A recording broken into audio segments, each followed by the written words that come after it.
Today, we have gathered here for an exclusive interactive session on understanding life skills, organized by Academy of Life Skills Based Education jointly with Pondicherry University. We are very glad to Hon'ble Governor Madam and other dignitaries.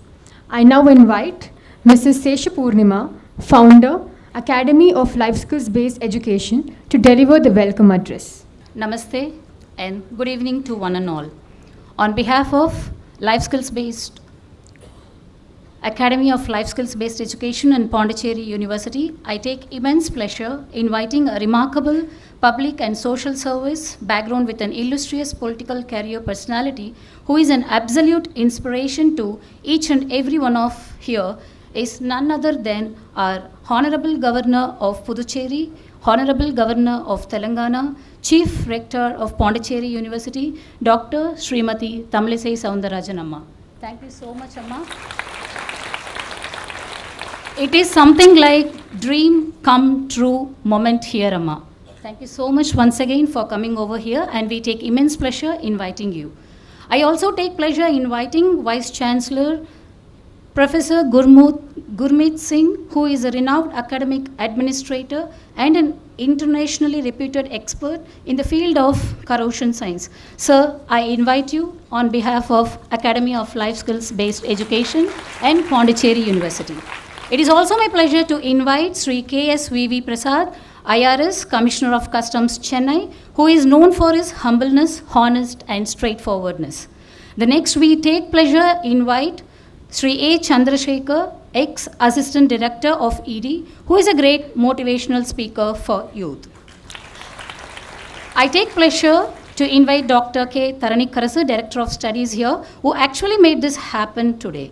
When I approached Sir about this program, without even a minute, he said, yes, we shall, and we will try to do our best. Sir, thank you so much, and we also welcome you here. So I certainly have to welcome all dignitaries here, principals, management staffs of Puducherry University and other colleges gathered over here. And ma'am, today we have somewhere around 33 plus colleges spreading across some 500 students. So we are all eagerly waiting to listen to madam and other dignitaries. So I once again take pleasure inviting one and all. Thank you so much. Now we move on to honoring our dignitaries. I now request Professor Gurmeet Singh Ji, Vice Chancellor of Pondicherry University, and Mr. Vinod, Advisor, Alvi Academy, to honor Dr. Srimati Tamilisai Soundararajan Madam, Honorable Governor of Puducherry and Telangana, with a shawl, memento, and a book.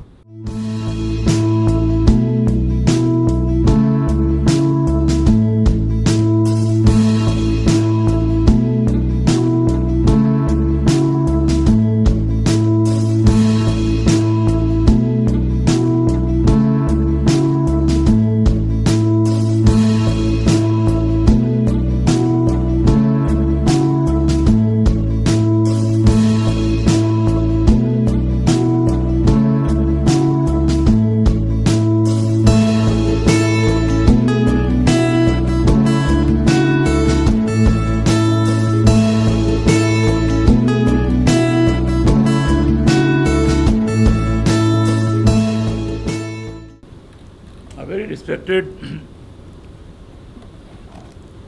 Lieutenant Governor of Pondicherry and Governor of Telangana, Dr. Tamilisai Soundararajan, whom we all know.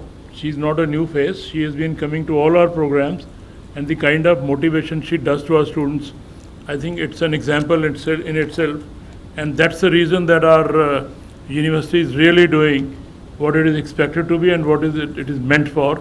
And that's the reason that we have jumped the ranking from out of 54 central universities. We were 38th 5 years back.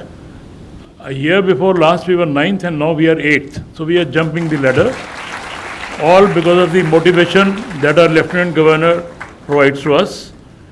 My colleague Dr. Tharani, who is here on the dais, Dr. K.S.V. Prasad, IRS Commissioner of Customs from Chennai, and Shri A. Chandrasekhar, ex-director of ED from Chennai, of course, and who is a very well-known motivational speaker. I extend a very warm welcome to all of you to this interactive session, which is on understanding of life skills. We all have inherent talents here, and we do not know what to do. And with this kind of an axiom, when I joined the university, there was a small group of academicians who were working on the study of psychology for school students. And people laughed at that. They said, where is the need for school students to learn psychology? They do not know what is pressure, what is psychology, where is the necessity. And I immediately said, this is one of the very important areas where all our school students, particularly the ones who are in higher classes, should know. Once they will come to know about it, they'll realize what is their inherent potential, what are they good for, and what is the kind of endeavor they should adopt in their life. And continuing that, we moved on from a group became a group of 200, 500, 1,000, and now we are all over Asia, Pan-Asia, Asia, Africa, and then in Europe, the number has grown to such an extent that it's amazing, and it is now that everybody has started realizing the importance of this. And very soon, we have now got in touch with NCERT as well. Our recommendations will be given to them, and very soon, it will be in the school curriculum where this subject shall be taught at school levels, that how would one assess what is good for you? What are you capable of? Which area you should move into? And I am delighted that continuing that, this Academy of Life Skills came to us, and when they said we want to have an interactive session with understanding life skills, it's a continuation of this. I was very happy to know that whatever we are trying to do, whatever we are trying to introduce to the school curriculum, this academy has come to us to help us in developing and in understanding what are the important life skills which one should develop. Unless you know what is your capability, you will never be able to achieve what you want in life. And your endeavors can be achieved very easily if you can know your inherent strengths, if you can know what your potentials are meant for. I'll give you two examples on this before I wind up. One, the father of Sachin Tendulkar used to tell him that you have to become a doctor, you complete your schooling and education and then move into that. But he used to move into Shivaji Park for playing cricket. Then his coach, Mr. Archarekar, said he has this potential, he should be in this. And now we know what is the rest of the story. Similarly, there are great musicians who at one time were forced to move into academics, but they stuck to their area. If you Google, you will come to know how many of those who have remained in music and they have achieved great laurels. One of those is the late Pandit Bhimsen Joshi. Then we had one violinist, N. Rajan. So these are the inherent skills. If one tries to find out what is one meant for, you will be able to achieve wonders. And this life skill development, life skill recognition, if you can now decipher, you will know what you are good for. And a little while ago, when LG had not arrived and I was addressing you, I did tell you that there is nothing impossible. I never said there is nothing difficult. I'm saying there is nothing impossible that you cannot achieve in your life. Only thing is, there is one most important entity in your life that is called time. This should be used very judiciously, because once time is lost, it is lost forever. Nobody can get a moment back in life. So therefore, if you decide what you have to do, if you decide what you have to achieve, make use of this time very judiciously, properly, and you will find whatever you wish to have, it will come your way. It will come your way on a platter, let me tell you. So therefore, understanding life skills, you will have this interacting session and you will interact with some of the experts. Biggest expert here is our LG, who herself is a medical expert, and she has been interacting with very many very many set of students, I'll say, not only medical, engineering, economics, humanities, social sciences. So if you will have this interactive session, carefully, you will find that achieving anything is not difficult. It is within your reach, and there have been examples where people were miserable failures, and ultimately with some right kind of motivation, with right kind of path-breaking ways that they adopted, ultimately they achieved absolute success, and they went on to become whatever one can imagine. So I wish you all the very best. I wish this workshop a grand success. I wish this interactive session will prove the right kind of paths for all our young minds here, and it will kindle a spark in your mind that yes, we have to achieve this, yes, we can do it, and let me tell you, I am emphasizing, you will do it and you can do it. All the very best. God bless all of you, and I wish this session a grand success. Thank you very much. Thank you for your insightful words, sir. Our academy had a pleasure of having various bureaucrats and transformed many of our fellow students.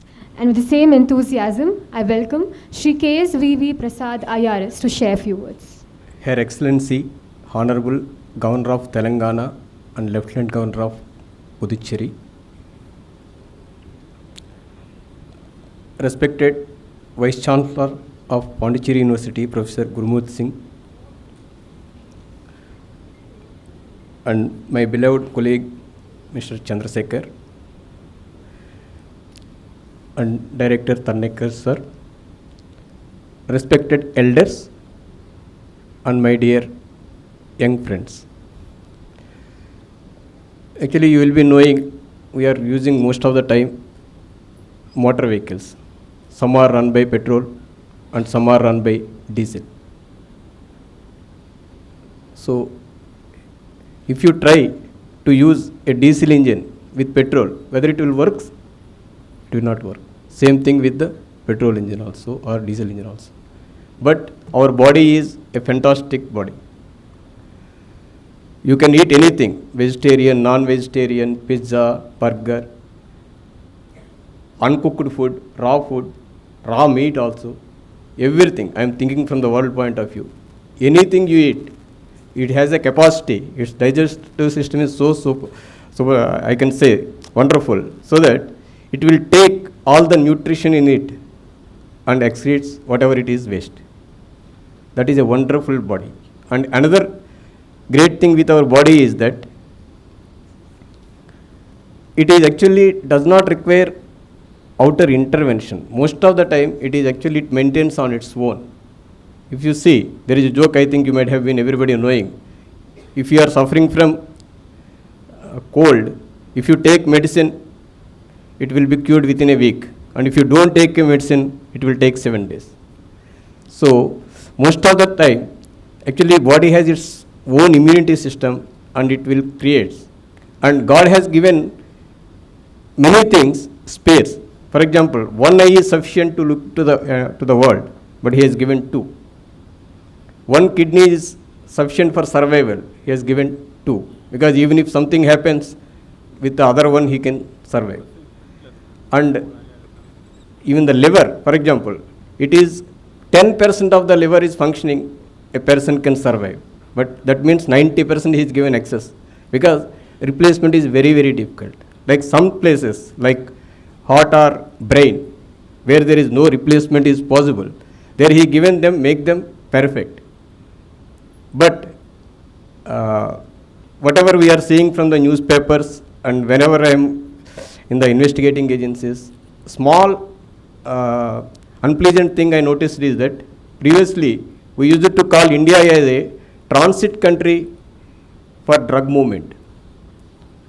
Because we never used to think the consumption in India is almost zero, around 20 years back.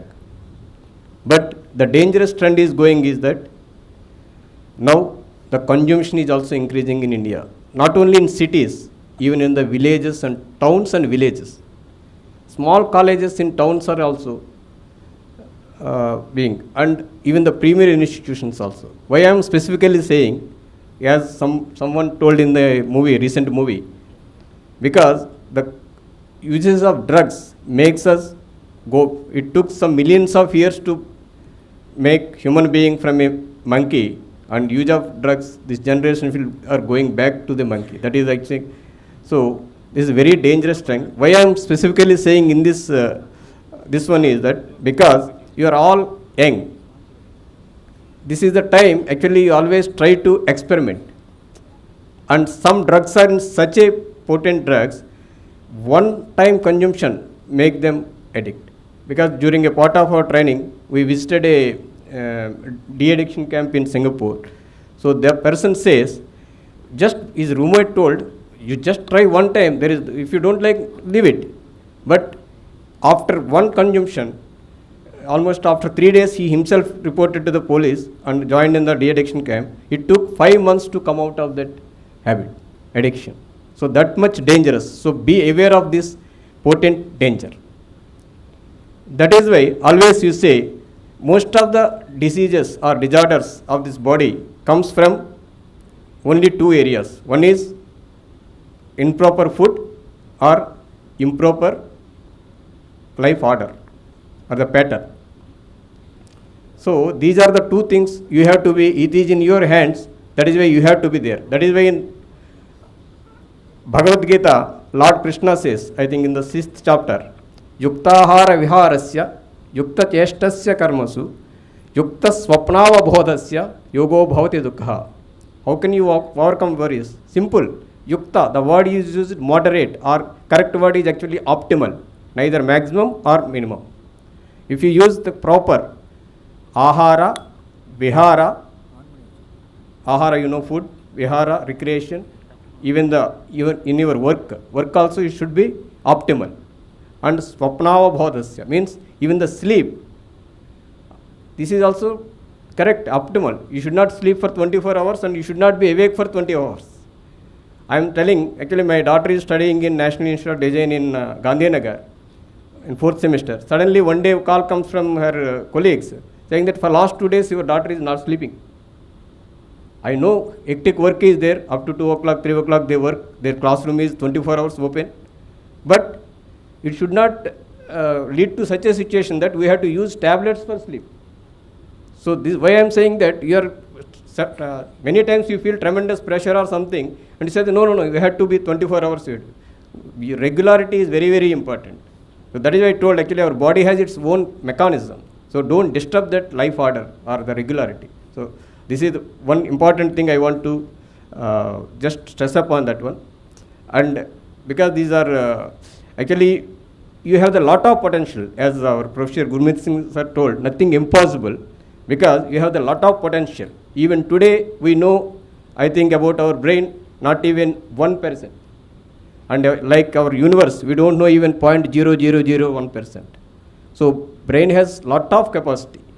That is why he told nothing impossible. Once you have a belief in you.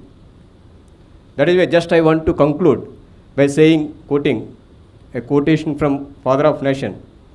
Your beliefs becomes your thoughts. Your thoughts becomes your words.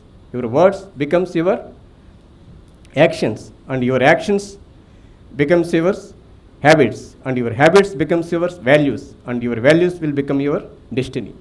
So I wish all of you a great and wonderful career ahead.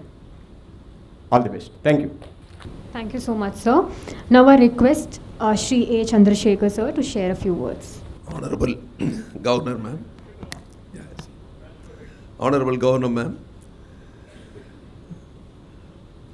And Mr. Respected Gurmeet sir, Vice Chancellor of Puducherry. And respected KSV Prasad sir, Commissioner of Customs. And dear student, good evening to everyone. So we are living in a competition world. Everywhere the competition is there. ஒரு கிளாஸில் 90 marks வரைக்கும் 10 பேர் இருப்பாங்க. But you need some additional qualification ஏதாவது இருக்கணும் உங்களுக்கு. ஏதாவது sports அது மாதிரி இருந்ததுன்னா இட்ஸ் வெல் அண்ட் குட். ஸ்போர்ட்ஸில் அடிஷ்னல் குவாலிஃபிகேஷன் இருக்கவங்க எவ்வளோ பேர் இருக்காங்க, ஒரு லிஸ்ட்டே இருக்குது. So you have to come up in the life. only good studies is not sufficient. அந்த மாதிரி இருக்கணும். And second thing, the most important one, the discipline. உங்களுக்குள்ள discipline is the most important. நீங்கள் எவ்வளோ பெரிய ஆளாக இருந்தால் கூட, you are a class rank ஃபஸ்ட்டாக இருந்தால் கூட, discipline is the most important one. Second thing is the hard work. Hard work is the most important one. நீங்கள் எவ்வளோ ஹார்ட் ஒர்க் பண்ணாலும் definitely you will be benefited, you will be shine. The third one is integrity. Life integrity is the most important. எவ்வளோ leaders இருந்திருக்காங்க earlier. நான் first சொன்ன மாதிரி doctor Abdul Kalam, ex chief minister Kamaraj, Kakkan minister, இவங்கெல்லாம் world லெவலில் பெரிய ஆளாக இருந்தாங்க. Only because of their hands are clean. அது ஒரே ஒரு ரீசன் தான். எவ்வளோ மினிஸ்டர் எவ்வளோ சிஎம் இருந்தால் கூட அவரை இப்பயும் எல்லாம் சொல்கிறாங்கன்னா because of his hands are clean. அப்புறம் இம்பார்ட்டன்ட் ஒன், நம்ம நாடு எவ்வளோ முன்னேறி இருக்குது எக்கனாமிக்கலி. வீக்கென் எங்கேயோ இருக்குது இப்போ வேர்ல்டு லெவலில். எல்லா வேர்ல்டு டாப் கண்ட்ரீஸ் எல்லாம் இந்தியாவை பார்த்து பொறாமப்படுற அளவுக்கு இருக்குது. அவ்வளோ இருந்தும் because one small lagging the corruption. கரப்ஷனில் we are as per the 2022 census பற்றி பார்த்தா இட்ஸ் 85th ரேங்கில் இருக்குது அவுட் ஆஃப் 195. அந்த கரப்ஷன் ஒரு சின்ன இது வந்து எவ்வளோ பெரிய இதில் இருக்குது. அது மட்டும் இல்லைன்னா இந்தியா நம்ம வேர்ல்டு ஒன்ல எங்கேயோ இருக்கலாம். அவ்வளோ wealthy country. So I request you, in future India is in your hand. Make India without corruption. Thank you. Jai Hind. Thank you so much for your motivating words, sir. We know that India has proposed and United Nations declared 2023 as International Year of Millets.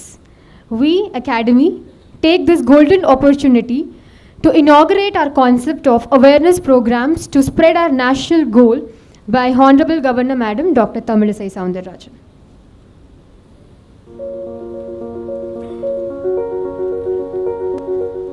Millets for me is getting back to our roots.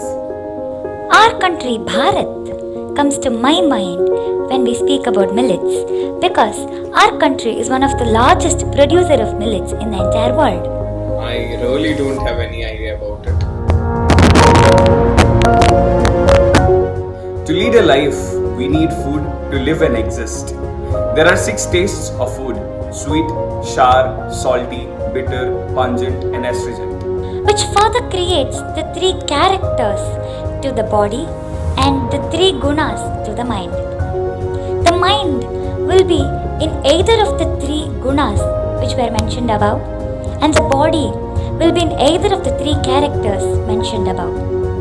When these 3 elements become proportionate, then the body is said to be in an equilibrium state. And when there is an imbalance which is experienced in the human system, then man is affected by various diseases. Thus, to make our lives much more healthier, millets are definitely a better choice.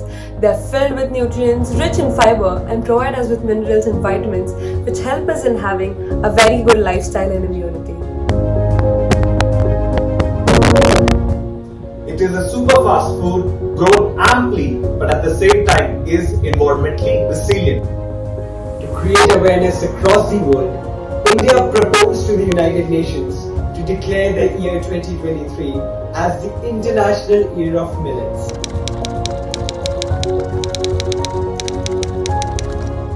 And aligning with the national goal, we at the Academy of Lifeskills are organizing various contests and programs to promote the health benefits of millet. So come, join us, be the part of our journey.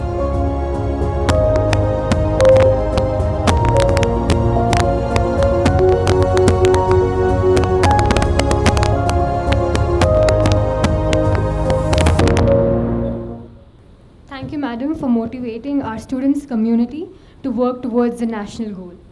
Now, we move on to the segment we have all been looking forward to, the interactive session on life skills in line with emotional, social, and thinking skills. Madam, I request on behalf of all the student community to enlighten us with your insightful words and inspiration. எல்லாருக்கும் தமிழ் தெரியும்ல?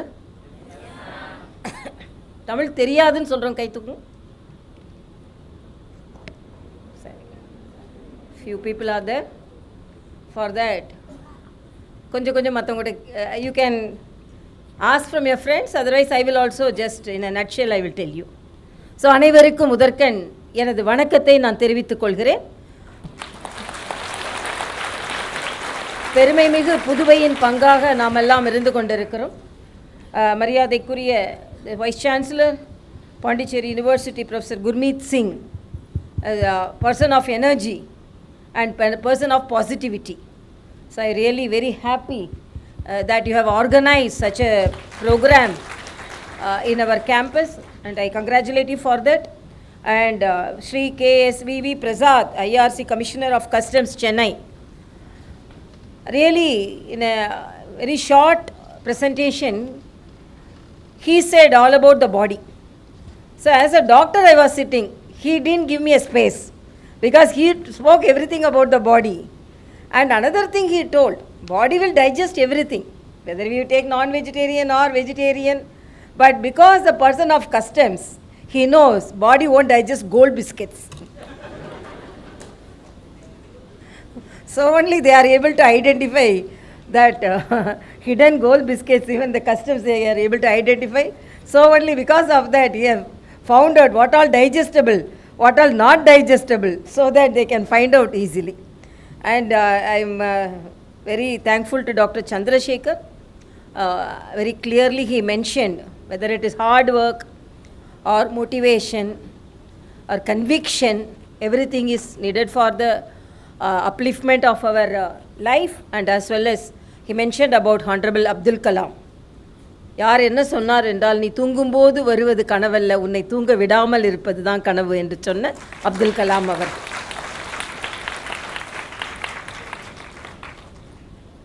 திரு தரணிக்கரசு, Director of Studies, Educational Innovations and Rural Reconstruction, Pondicherry University, எல்லாவற்றிற்கும் மேலாக Academy of Lifeskills, Based Education for Human Excellence. முதல்ல அந்த நிறுவனத்தை நான் மிகவும் பாராட்டுகிறேன். ஏனென்றால் இன்று மாணவ மாணவிகளுக்கு தேவையான ஒன்று, எவ்வளவுதான் படிப்பு இருந்தாலும், எவ்வளவுதான் நமக்கு திறமை இருந்தாலும், நாம் அதை மேம்படுத்தவில்லை என்றால் இந்த போட்டி மிகுந்த உலகத்தில், the challenging world, we cannot move forward. அதனால் இந்த போட்டி மிகுந்த உலகத்தில் நாம் நம்மையே பலப்படுத்திக் கொள்வது, கூர்மைப்படுத்திக் கொள்வது தான் டெவலப்பிங் த ஸ்கில்ஸ். அதற்காக ஏற்பாடு செய்திருக்கின்ற ஒவ்வொருவரையும், அந்த நிறுவனத்தை சார்ந்த அத்தனை பேரையும் நான் முதலில் எனது பாராட்டுகளை நான் தெரிவித்துக் கொள்கிறேன். எல்லாவற்றிற்கும் மேலாக பத்திரிகை சகோதரர்கள், ஆசிரிய பெருமக்கள், எல்லாவற்றிற்கும் மேலாக வாழ்க்கையில் முன்னேற வேண்டும் என்று இந்த நிகழ்ச்சிக்கு வந்திருக்கும் உங்கள் ஒவ்வொருவருக்கும், மாணவ மாணவிகள் ஒவ்வொருவருக்கும் எனது தனித்தனியான வணக்கத்தை நான் தெரிவித்துக் கொள்கிறேன். ஏனென்றால் வாழ்க்கையில் முன்னேற வேண்டும் என்று நினைக்கவில்லை என்றால் இத்தகைய நிகழ்ச்சிகளில் கலந்து கொள்ள முடியாது. ஏதாவது ஒரு விதத்தில் நான் வாழ்க்கையில் முன்னேறிவிட வேண்டும் என்று. இதில் நான் உங்களோட கேள்விகளுக்கு நான் பதில் சொல்கிறேன். அதற்கு முன்னால் நான் எனது பேச்சை நான் கொஞ்சம் சுருக்கிக் கொள்கிறேன். ஏனென்றால் நீங்கள் நிறையாக கேள்வி கேட்கலாம். நான் உங்களுக்கு என்ன வேணும்னு தெரியாமல் நானே பேசி கொண்டிருப்பதற்கு பதிலாக உங்களுக்கு என்ன வேண்டும் என்று தெரிந்து பேசுவது நல்லது. ஆனால் திரு பிரசாத் அவர்கள் சொல்லும்பொழுது ஒன்றை சொன்னார்கள், அடிக்ஷனை பற்றி சொன்னாங்க. சில மருந்துகள் ஒரே ஒரு முறை சாப்பிட்டா கூட மறுபடியும் மறுபடியும் எடுத்துக்கொள்ளக்கூடிய அடிக்ஷனை உண்டாக்கும் அப்படின்னு. ஆஸ் அ டாக்டர் எனக்கும் அதை பற்றி தெரியும். ஆனால் நான் ஒரு அடிக்ஷனை ரொம்ப விரும்புகிறேன்.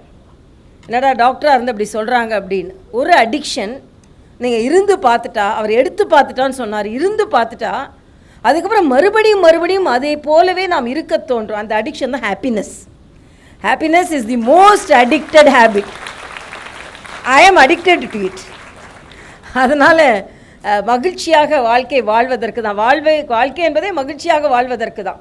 அதுவும் கல்லூரி காலங்கள், பள்ளி காலங்கள் எல்லாம் பட்டாம்பூச்சிகளை போல பறப்பதற்கு தான். மார்க் வாங்க நம்ம வாங்கிக்கலாம், பரவாயில்ல, அது ஒன்றும் இல்லை. 90 மார்க் வாங்கினாலும் மகிழ்ச்சியாக இருப்போம், 35 வாங்கினாலும் மகிழ்ச்சியாக இருப்போம், ஒருவேளை ஃபெயிலே ஆகிட்டா கூட மகிழ்ச்சியாக இருப்போம். ஏனென்றால் அது எல்லாமே நாம் அதை பற்றி கவலைப்படாதவர்களாக இருக்கும் பொழுது தான் வெற்றிகள் நம்மை தானாகவே தேடி வரும். அதனால் உங்களோடு நீங்கள் கேட்கும் கேள்விகளுக்கு பதில் சொல்லிவிட்டு அதற்கப்புறம் நான் என்னோட உரையை நான் அப்புறம் 5 நிமிஷம் 10 நிமிஷம் நான் பேசுகிறேன். கேள்வி கேட்க ஆரம்பிக்கலாம்.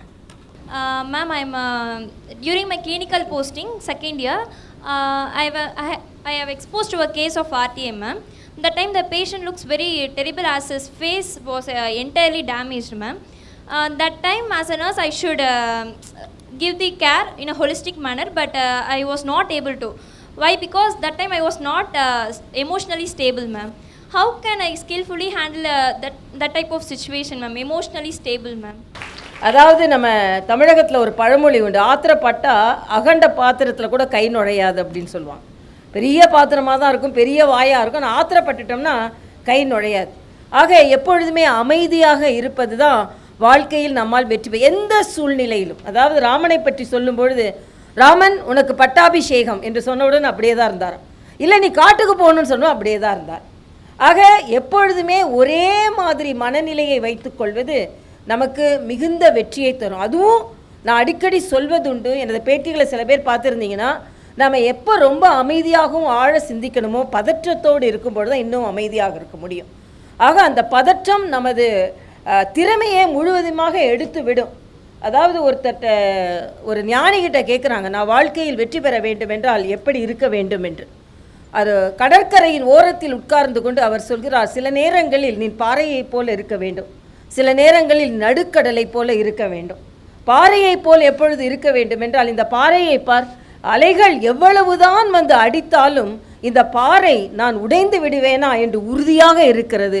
அதை போல சில நேரங்களில் அலைகள் வந்து அடிக்க அடிக்க அடிக்க இந்த பாறை எவ்வளவு உறுதியாக இருக்கிறதோ அதே போல நீ உறுதியாக இருக்க வேண்டும்.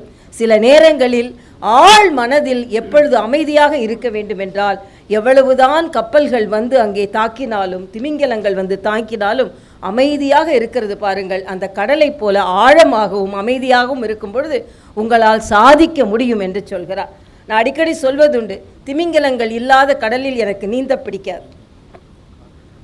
திமிங்கலங்கள்லாம் இல்லை, கடல் ரொம்ப அமைதியாக இருக்குது, நான் பாட்டுக்கு நீந்துட்டு போவேன்னு அதில் சுவாரஸ்யமே கிடையாது.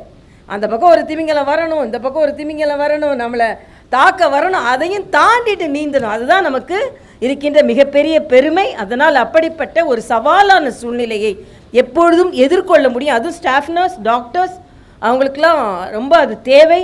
அதுவும் நாங்கள்லாம் கேஷுவாலிட்டியில் ஒர்க் பண்ணும்போது இதே மாதிரி தான் ரோட் டிராஃபிக் ஆக்சிடெண்ட்ஸ் வரும், பல பிரச்சனைகள். நான் ஒரு சின்ன சம்பவத்தை உங்களுக்கு சொல்கிறேன். அவங்க கேஷுவாலிட்டியில் எப்படி அவங்க ஒரு பாடம் கற்றுக்கொள்ள வேண்டும் என்று நினைத்தார்களோ அதே போல தான் எனது வாழ்க்கையில் நான் அரசியல்வாதி ஆவதற்கே காரணம் ஒரு கேஷுவாலிட்டி சம்பவம் தான்.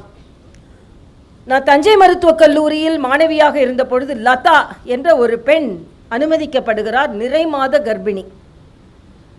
நிறைமாத கர்ப்பிணி முழுவதுமாக உடல் எரிந்த நிலையில் அந்த கர்ப்பம் ஆன வயிற்றிற்கு வெளியே அந்த குழந்தையின் கைகள் வெளியே வந்து கருகிய உடலில் இருந்து வெளியே வந்து என்னையாவது காப்பாற்றுங்கள் என்று சொல்லி நான் ஒரு 16, 17, 18 வயது தேர்ட் இயர் ஸ்டூடெண்ட். நான் கேஷுவாலிட்டி போஸ்டிங் எனக்கு. அதை பார்த்த உடனே எனக்கு என்ன செய்கிறதுனே தெரியல. அப்பொழுது உடனே எல்லோரும் அந்த பெண்ணிடம் வந்து இப்போ நம்ம மரண வாக்குமூலம் வாங்குகிறோம்.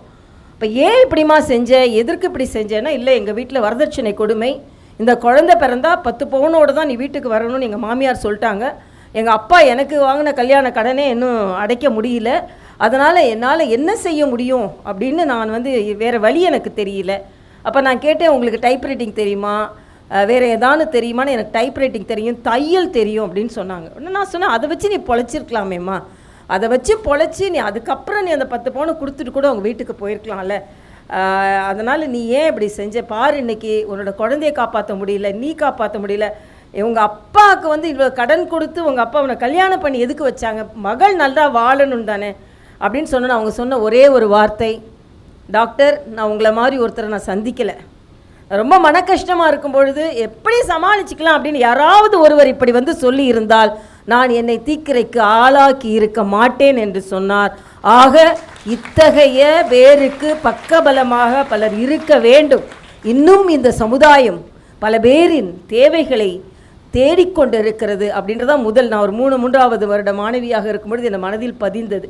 அப்பொழுது எல்லா மருத்துவமனைகளிலும் நம்ம அமைதியாக இருந்து மக்களை காப்பாற்ற வேண்டும் என்ற எண்ணம். அதனால் உறுதித்தன்மை, பதற்றப்படாத சூழ்நிலை. எந்த போர் வீரனுக்கு என்ன மனநிலை இருக்கணுமோ அந்த மனநிலை மருத்துவருக்கும் செவிலியருக்கும் இருக்கணும். போர் வீரனுக்கு எப்படிப்பட்ட மனநிலை? அங்கே குண்டு பொழிந்து கொண்டு இருக்கும், குண்டு பொழிஞ்சு அவன் பின்னால் போய் விழுந்துட்டான்னா அப்புறம் என்ன பண்ண முடியும்?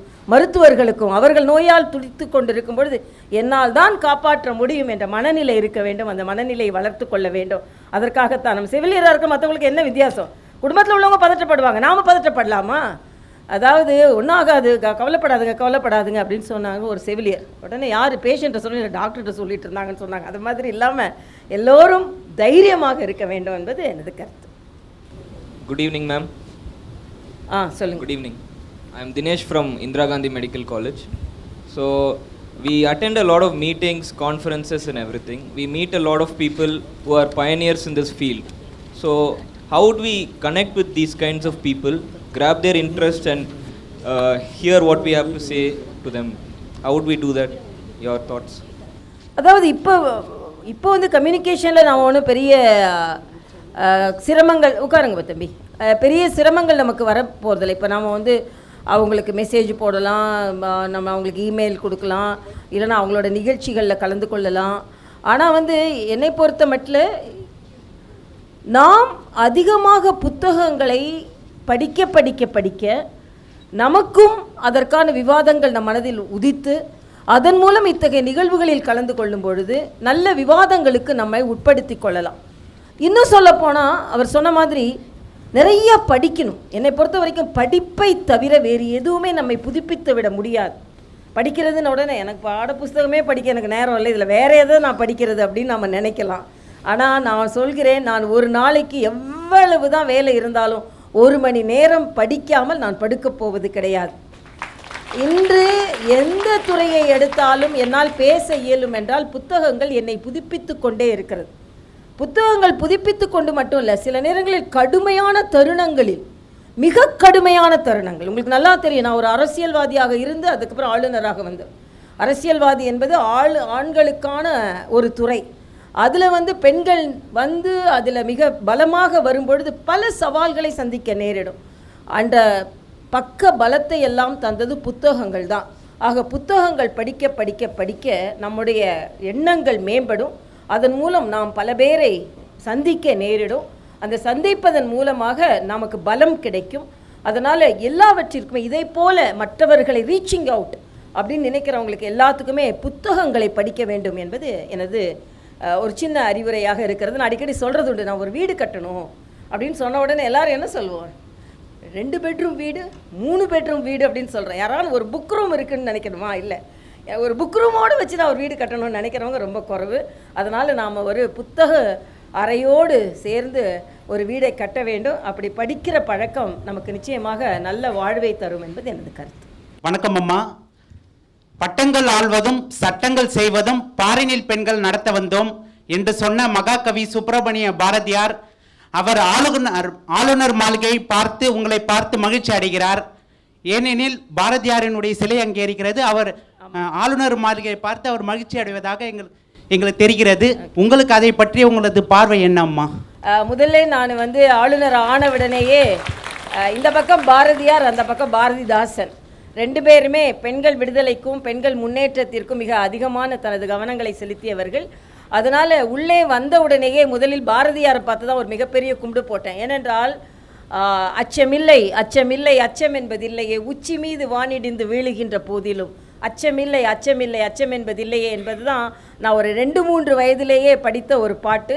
அந்த பாட்டு தான் எனக்கு பல காலங்களில் எனக்கு அரசியலையும் கூட அச்சமின்றி இருக்க வேண்டும் என்று உணர்த்தியது. அது மட்டுமல்ல, பாரதியார் என்பது நாமெல்லாம் இன்னும் அவரை பற்றி இன்னும் கொண்டாடணும் என்பது எனது ஆசை. அவர் 1900 ஒரு பத்திரிகை நடத்துகிறார். அந்த பத்திரிகைக்கு பெண்களுக்கான பத்திரிகை. அதில் பெண்களுக்கான பத்திரிகை பேர் எப்படி வச்சுருக்கலாம்? அக்கான்னு வச்சுருக்கலாம், அம்மான்னு வச்சுருக்கலாம், இளவரசின்னு வச்சுருக்கலாம், மகாராணின்னு கூட வச்சுருக்கலாம். ஆனால் அவர் வைத்த பேர் சக்கரவர்த்தினி. அதாவது பெண்கள் என்றால் சக்கரவர்த்தினியாக இருக்க வேண்டும் என்று அவர் நினைத்தார். ஆக அந்த அளவிற்கு அப்படிப்பட்ட ஒருவர் 10 ஆண்டு காலமாக தனது ஜீவனோடு கலந்த இந்த புதுவையில் ஒரு தமிழ் பெண்ணாக வந்து ஆளுநராக அமருகிறேன் என்பதற்கு முதலில் பாரதியாருக்கு தான் ஒரு மிகப்பெரிய நன்றியை நான் தெரிவித்துக் கொண்டேன். நிமிர்ந்த நன்னடை, நேர்கொண்ட பார்வை, நிலத்தில் எவருக்கும் அஞ்சாத தன்மை, எதுக்கும் எனக்கு கவலை கிடையாது. ஏனென்றால் எனக்கு இருக்கிறது எது? நான் தலைக்கு ஒரு கிரீடம் தான், எதற்கு தலையே கிரீடம் தான் எனக்கு. எனக்குன்னு ஒரு கிரீடம் எதுக்கு? ஒன்றும் தேவையில்லை, தலையே கிரீடம் தான் எனக்கு. ஆக அதெல்லாம் இன்னும் சொல்லப்போனால் நான் இன்று மிக உறுதியாக பல மேடைகளில் நின்று கொண்டிருப்பதற்கு இருவர் காரணம். ஒன்று பாரதியார், இன்னொரு விவேகானந்தர். இரண்டு பேரையும் படிக்க படிக்க படிக்க சின்ன வயதிலிருந்து அந்த ரத்தம் எல்லாம், அந்த உணர்வுகள் எல்லாம் உருக்கேறி, ஏனென்றால் அவர்கள் எல்லாம் நாம் எல்லாம் மேலே வர வேண்டும் என்று நினைத்தவர்கள். அதனால் பாரதியாரை இன்னும் கொண்டாட வேண்டும் என்பதுதான் எனது ஆசை. இன்னும் இன்னும் இன்னும் கொண்டாட வேண்டும். ஏனென்றால் பாரதியை போல அந்த காலத்திலேயே இவ்வளவு கருத்துக்களை சொன்னவர் யாரும் இல்லை என்பதுதான். கண்ணம்மா என்றால் கொண்டாடுகிறார், கண்ணனை என்றால் கொண்டாடுகிறார், நாடு என்றால் கொண்டாடுகிறார், நாம் எப்படி இருக்க வேண்டும் என்று கொண்டாடுகிறார். ஆக எனக்கு மிக நல்ல ஒரு கேள்வி. பாரதியார் தான் நம்மை போன்றவர்களை எல்லாம் இங்கே வர வைத்திருக்கிறார் என்பதும், அது மட்டுமல்ல ஆளுநர்களுக்கு எல்லாமே வேற ஒரு மாநிலத்துக்கு போய் தான் ஆளுநர்கள் ஆவாங்க. அதனால் தாய்மொழியில் பதவியேற்கிற ஒரு வாய்ப்பு எந்த ஆளுநருக்குமே கிடைத்ததில்லை. ஆனால் பாரதியார் எனக்கு அந்த வாய்ப்பை ஏற்படுத்தி தந்தார். ஏனென்றால் நான் தமிழச்சியாக இருந்து இங்கே வந்து தமிழில் எனது ஏற்புரையை ஏற்றுக்கொண்டது உண்மையிலேயே பாரதி போன்றவர்கள் அந்த ஆன்மா நமக்கு கொடுத்த ஒரு ஆசீர்வாதம் என்று தான் நான் நினைக்கிறேன். My question to you is, what is the most important life skill to students about your perspective? என்னப்பா? What is the most important life skill to students about yourself? ரொம்ப நல்ல கேள்வி. ஆக்சுவலாக லைஃப் ஸ்கில்னு உடனே உங்களோட லைஃப் ஸ்கில் டிபார்ட்மெண்ட் வந்து எனக்கு life skill அவங்க academy of life skills based education for human excellence மிக அழகாக லைஃப் ஸ்கில் அப்படின்னா அதாவது self regulation, time management, stress management, study skills, money management, assertiveness, self-care, avoiding risky behaviors, respecting rules, having integrity, perseverance, communication, teamwork, leadership, creativity, professionalism, accepting diversity அப்படின்னு ஒரு பெரிய list இருக்குது நம்மளோட personal ஸ்கில்னு. ஆனால் நான் ஏற்கனவே முதலில் உங்களை சொன்னதை போல் நமக்கு முதலில் வேண்டிய ஸ்கில் என்னன்னா, என் மீது எனக்கு நம்பிக்கை. வேறு யார் மேலே நம்பிக்கை இருக்கோ என் மீது எனக்கு நம்பிக்கை. என்கிட்ட ஒருவர் கேட்டார், 2 மாநிலங்களை ஆளுறீங்களே, 2 மாநிலங்களுக்கு ஆளுநராக இருக்கிறீங்களே, எப்படி முடியுது அப்படின்னு கேட்டார். யார் மேலே நம்பிக்கை இருக்குன்னா என் மேலே எனக்கு நம்பிக்கை இருக்குது, என்னால் முடியும் என்பது தான். அது மட்டும் இல்லை, ஒரு சின்ன சம்பவம், நீங்களாம் மாணவர்களாக இருந்தனால எனது மாணவ பருவத்தில் நடந்த ஒரு சம்பவத்தை சொல்கிறேன். அப்போல்லாம் மருத்துவக் கல்லூரியில் ரேகிங் ரொம்ப அதிகமாக இருந்தது. அதுக்கப்புறமா தான் வைஸ் சான்சலர் குர்பீத் சிங் போன்றவர்கள் பல நல்ல வைஸ் சான்சலர்லாம் உட்காந்து ரேகிங் இருக்கக்கூடாது அப்படின்னு ஒரு முடிவு பண்ணி சட்டமாக வந்தது. நாங்கள்லாம் படிக்கும்போது ஒரு 30-35 வருடங்களுக்கு முன்னால் ரேகிங் ரொம்ப அதிகமாக இருந்தது. அப்போ நான் வந்து சென்னை மருத்துவக் கல்லூரியில் மாணவி. ரேகிங் பயங்கரமாக இருக்கும். ஏன்னா எங்கள் அனட்டாமி டிபார்ட்மெண்ட்லேருந்து பயோகெமிஸ்ட்ரி டிபார்ட்மெண்ட்டுக்கு போகிறதுக்குள்ளே சீனியர்ஸ் எல்லாரையும் பிடிச்சிட்டு போயிடுவாங்க. பிடிச்சிட்டு போயிட்டு ஏதாவது ஒன்று சொல்லுவாங்க, என்ன வந்து ரொம்ப பிடிச்சிருவாங்க. ஏன்னா நான் என்னன்னு தெரியல. அதாவது அப்போ வந்து எங்கள் அப்பா வந்து காங்கிரஸ். நான் உடனே எல்லோரும் அடுத்த நாள் என்ன சொல்லுவாங்க, நீ வந்து கருப்பு சேலை சிகப்பு சட்டை போட்டுட்டு வரணும் அப்படின்னு சொல்லுவாங்க. அது மாதிரிலாம் கிண்டல் பண்ணுவாங்க. நான் அதெல்லாம் முடியாது. ஏன் முடியாது? இல்லை, ஒருத்தர் சொன்னால் மட்டும்தான் நான் கேட்பேன். அப்புறம் கீழே புல்லெல்லாம் உட்காந்து பிடுங்கு அப்படிம்பாங்க. இல்லை, நான் என்னால் அது செய்ய முடியாது, ஒருத்தர் சொன்னால் மட்டும்தான் நான் கேட்பேன் அப்படி. எது சொன்னாலும் நான் கேட்க மாட்டேன். எல்லோரும் பயந்து செய்வாங்க. நான் வந்து ஒருத்தர் சொன்னால் தான் செய்வேன், ஒருத்தர் சொன்னால் தான் செய்வேன்னு சொல்லிட்டே இருப்பேன். உடனே கடைசி நாள் உங்களுக்குலாம் தெரியும், ஒரு 30 நாள் கழித்து எல்லோரும் டீ வாங்கி கொடுத்து ஃப்ரெண்ட்ஸ் ஆகிறதுக்கு தான் அந்த ரேகிங். சரி, ஃப்ரெண்ட்ஸ் ஆகும்போது எல்லோரும் சொன்னாங்க, எல்லோரும் சொன்னால் செஞ்சது. எதை சொன்னாலும் ஒருத்தர் அலோவ் பண்ணால் தான் நான் செய்வேன், ஒருத்தர் அலோவ் பண்ணால் தான் செய்யணும். உங்கள் அப்பாவனே இல்லை, நான் தான் செய்வேன். நான் அலோவ் பண்ணால் தானே என்ன செய்ய முடியும், அது நானே அலோவ் பண்ண மாட்டேனுங்க. அதனால் நீங்கள் சொன்ன ஒருத்தர் யார், அந்த ஒருத்தர் யார், அந்த ஒருத்தர் நான் தான். என்ன நான் அலோவ் பண்ண மாட்டேன். நான் எதுக்கு உட்காந்து புல் போடுங்கணும், நான் எதுக்கு நீங்கள் சொல்கிற மாதிரி கேட்கணும் அப்படின்னு. ஆக அந்த தன்னம்பிக்கை தான் முதலில் மாணவர்களுக்கு இருக்க வேண்டும். அது இருந்துட்டாலே எல்லாம் தானாக வந்துவிடும். என் மீது எனக்கு உறுதி, நான் இன்றைக்கி படிக்க முடியும், நான் என்னால் மகிழ்ச்சியாக இருக்க முடியும், மற்றவர்களை மகிழ்ச்சி அடைய வைக்க முடியும். வாழ்க்கை வாழ்வதற்கு தான். அதாவது அந்த தன்னம்பிக்கை நீங்கள் அந்த அப்படி நினச்சி பாருங்களேன், அது உங்களுக்கு கொடுக்குற பலம் இருக்குது பாருங்கள். எதை வேண்டுமானாலும் தூக்கி அப்படி தூள் தூளாக்கிடலாம். விவேகானந்தர் சொல்வார் பாருங்கள், எனக்கு இருக்கின்ற மன உறுதி எப்படி என்றால், இந்த மலையை தூள் தூளாக உடைக்கும் மன உறுதி என்னிடம் இருக்கிறது, இந்த கடலை அப்படி எடுத்து குடித்து விடும் மன உறுதி என்னிடம் இருக்கிறது. ஆக இந்த மன உறுதி தான் முதலில் இருக்க வேண்டும். ஏனென்றால் நான் கூட மாணவர்கள் மாணவிகள் தற்கொலை செய்து கொள்ளும்பொழுது எனது மனது கொஞ்சம் கூட அதற்கு இடம் கொடுக்காது. என்னடா இது, வாழ்க்கிறதுக்கு தானே இந்த வாழ்க்கை, எதற்கு இந்த குழந்தைகள் இதை முடித்துக் கொள்கிறார்கள்? எவ்வளவோ வழி இருக்குது. கதவை மூடுனா ஜன்னல் திறக்கும், ஜன்னலை மூடுனா இன்னொரு கதவு திறக்கும். எதற்கு? நமக்கு இன்னும் வாய்ப்புகள் எவ்வளவோ இருக்கிறது. அந்த வாய்ப்புகளை எல்லாம் ஒன்று இல்லை என்றால் இன்னொரு வாய்ப்பு. ப்ரொஃபஸர் குர்மீத் சிங் சொல்லும்போது சொன்னார், ஒருத்தர் டாக்டர் ஆகணும்னு முடிவு பண்ணுறார், அப்புறம் அவர் கிரிக்கெட்டர் ஆகிறார். எங்கள் வீட்டில் கூட நான் டாக்டர் ஆகணுன்னே முடிவு பண்ணல. அப்போ சின்ன வயசுலேருந்து எனக்கு அரசியல் மீது தான் ஆர்வம். 5ஆம் கிளாஸ் படிக்கும்போது எங்கள் டீச்சர் உங்களை மாதிரி உட்கார வச்சு கேட்குறாங்க, யார் யார் என்ன ஆவீங்கன்னு. ஒருத்தருங்க எந்திரிச்சு டாக்டர் ஆகணுன்றாங்க, ஒருத்தர் எந்திரிச்சு இன்ஜினியர் ஆகணுன்றாங்க, நான் எந்திரிச்சு எம்எல்ஏ ஆகணும்னு சொல்லிட்டேன். இதை எங்கள் டீச்சர் ஆசையாக எங்கள் அம்மாட்ட சொல்லிட்டாங்க. சரி உங்கள் மக பரவாயில்ல எம்எல்ஏ, ஏன்னா அப்போ தான் எங்கள் அப்பா எம்எல்ஏ நின்று தோற்று போயிருந்தாங்க ராயபுரத்தில், எம்எல்ஏ ஆகணும்னு சொல்கிறா அப்படின்னு உடனே நான் எங்கள் மேடம் என்ன நினச்சாங்க, அவங்க அம்மா ரொம்ப சந்தோஷப்படுவாங்கன்னு நினச்சாங்க. எங்கள் அம்மா வீட்டில் ஸ்கேலில் எடுத்து முட்டிக்கு கீழே நல்லா வாங்குன்னு வாங்கினேன். வாங்கிட்டு உங்கள் வீட்டில் ஒருத்தர் ஊர் சுற்றுறது போதாதா, நீயும் போகணுமா, பொம்பளை பிள்ளைக்கு அதெல்லாம் கிடையாது, நீ டாக்டருக்கு தான் படிக்கணும் அப்படின்னா. ஆனால் எனது மனதில் அந்த கனல் இருந்தது. சரி அம்மாவோட ஆசையை நம்ம நிறைவேற்றணும், அதனால் அம்மா ஆசைக்காக டாக்டர் ஆகிட்டு அப்புறம் ஏன் ஆசைக்காக நான் மருத்துவர் ஆனேன். அதனால் அம்மாவோட அவங்களதும் கேட்கணும். இன்னும் நல்லது இன்னொன்று கேட்டால், அம்மாவோட ஆசைக்கு நான் படித்து டாக்டர் ஆனனால அதில் சம்பாதிச்சதுனால தான் அரசியலில் என் மேலே எந்த அப்பழுக்கற்ற குறையும் சொல்ல முடியாத அளவுக்கு. எங்கள் அம்மா சொல்லுவாங்க, அரசியல் இருந்தால் என்ன பண்ணுறது, உனக்கு கையில் காசு இருந்தால் தானே, கையில் காசு இல்லாதனால தான் அரசியல்வாதி, மற்றவங்க காசு நோக்கி போகிறாங்க. அதனால் நீ காசு சம்பாதிச்சு உன்னோட உழைப்பில் நீ வாக்கணும். அதனால தான் டிமானிட்டைசேஷன் வந்த உடனே என்கிட்ட கேட்டாங்க, எல்லா அரசியல்வாதியும் சில பேர்லாம் பயப்படுறாங்களே, நீங்கள் பயப்படலைன்னா எங்களுக்கெல்லாம் பயங்கலைங்க அப்படின்னு. ஆனால் உங்களுக்குலாம் சொல்லிட்டாங்களா அப்படின்னு கேட்டாங்க. எங்களுக்கெல்லாம் சொல்லலைங்க, நாங்களும் உங்களை மாதிரி தான், எங்களுக்கும் அப்போ தான் தெரியும். ஏன்னா நாங்கள் சம்பாதிச்ச கொஞ்சம் நெஞ்ச பணம் கூட மருத்துவ தொழிலில் சம்பாதிச்சது. என் கோட்டும் போயிட்டு என் நோட்டும் போயிட்டு, அதனால் எனக்கு அதை பற்றி கவலை இல்லை அப்படின்னு. அதனால் நேரடியாக சம்பாதிப்பதற்கு அது ஒரு வாய்ப்பாகவும் இருந்தது என்பதை தெரிவித்துக் கொள்கிறேன். Ma'am, myself Sai Varma and I am from Rock College of Engineering and Technology. Ma'am, how to get motivated while doing and work alone? How to get motivated while we doing work and alone? Why? Because after crossing of ourselves, society is doing like this. By doing and good to society or to get succeed in our life. To overcome that, how to motivate ourselves, ma'am? என்னால் முடியும், என்னால் செய்ய முடியும், என்னால் அதுக்கு புத்தகங்கள் உங்களுக்கு மிகுந்த பலத்தை தரும். நான் சுயசரிதைகளை படிக்கிறதுல நான் ரொம்ப ஆர்வம் உடையவள்.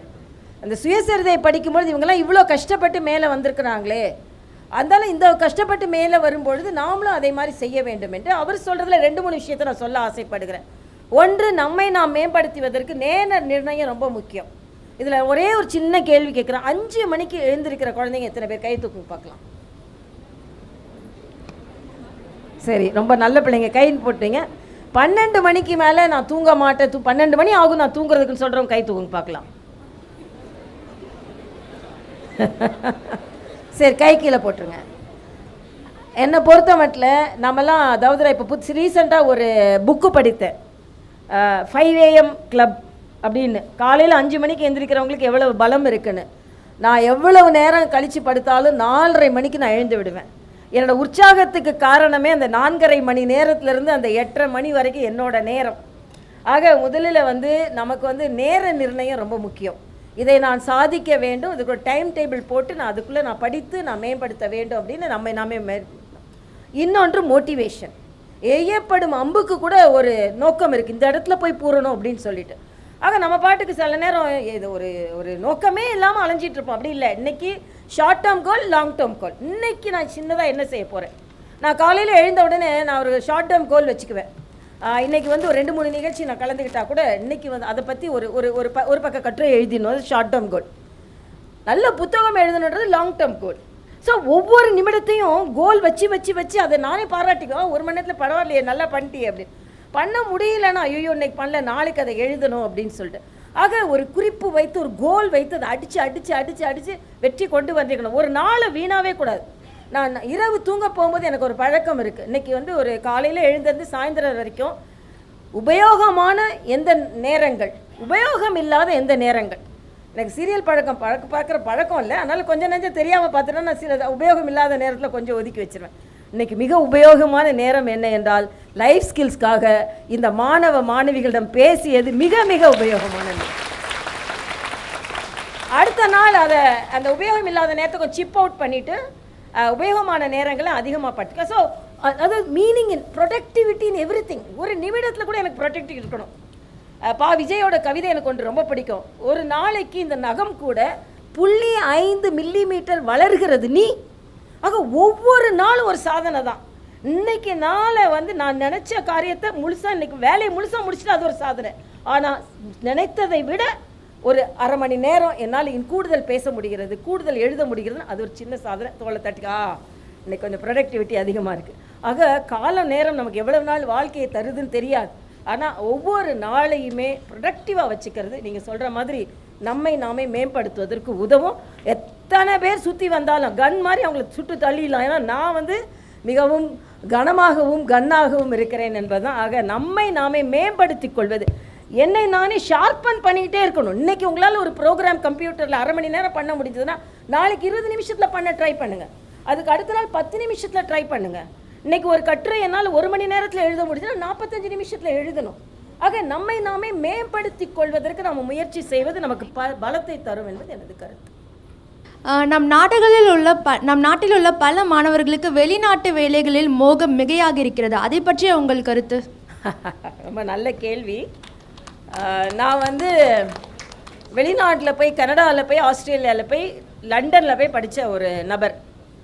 நான் போய் கனடாவில் படித்து முடித்த உடனே எல்லோரும் என்கிட்ட சொன்னாங்க, இங்கே நிறையா சம்பளம் கிடைக்கிது, அதனால் நீங்கள் வந்து கனடாலே இருந்துருங்க அப்படின்னு சொன்னாங்க. நான் அப்போ எனக்கு திருமணம் ஆகி விட்டது. எனது கணவர் டாக்டர் சவுந்தரராஜன் சொன்னது, இல்லை எங்களுக்கு குறைவாக சம்பளம் கிடைச்சாலும் நம்ம சுற்றத்தோடு, குடும்பத்தோடு, நம்ம நாட்டோட உள்ளவங்களோட மகிழ்ச்சியாக பகிர்ந்து கொண்டு வாழுகின்ற வாழ்க்கை சம்திங் டிஃப்ரெண்ட் அப்படின்னு சொல்லிட்டு தான் வந்தோம். இன்றைய வரைக்கும் பல லட்சம் ரூபாயான அந்த சம்பளத்தை விட்டு வந்தேன் என்று ஒரு நாள் கூட நான் கவலைப்படாத அளவிற்கு வாழ்க்கை இருந்தது. அதனால் வெளிநாடு போகிறவங்கள நான் தப்புன்னு சொல்லலை. ஆனால் படித்து விட்டு நம் நாட்டிற்கு சேவை செய்யும்போது அதில் இருக்கிற சுகமே தனி என்பது எனது கருத்து. Ma'am, this is Dhanesh from Sarada Gangadharan college. Big fan of you ma'am. Ma'am, நீங்கள் வந்து பாரத ஜனதா பார்ட்டியை சேர்ந்தவங்க. பாரத ஜனதா பார்ட்டி சேர்ந்தவங்க, பிஜேபி.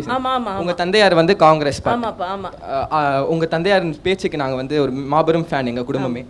எப்படி மேம் உங்கள் வீட்டில் இருக்க கான்ஃப்ளிக்ஸை ஹேண்டில் பண்ணுறீங்க? நல்ல கேள்விப்பா, ரொம்ப நல்ல கேள்வி. Thank you ma'am.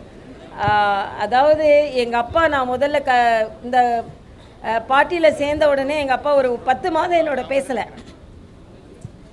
நீங்கள் சொன்ன மாதிரி இங்கெல்லாம் கேட்ட மாதிரி நாம் வந்து உடனே மனது எண்ணி துணிக கருமம் துணிந்த பின் எண்ணுவோம் என்பது இழுக்கதான்.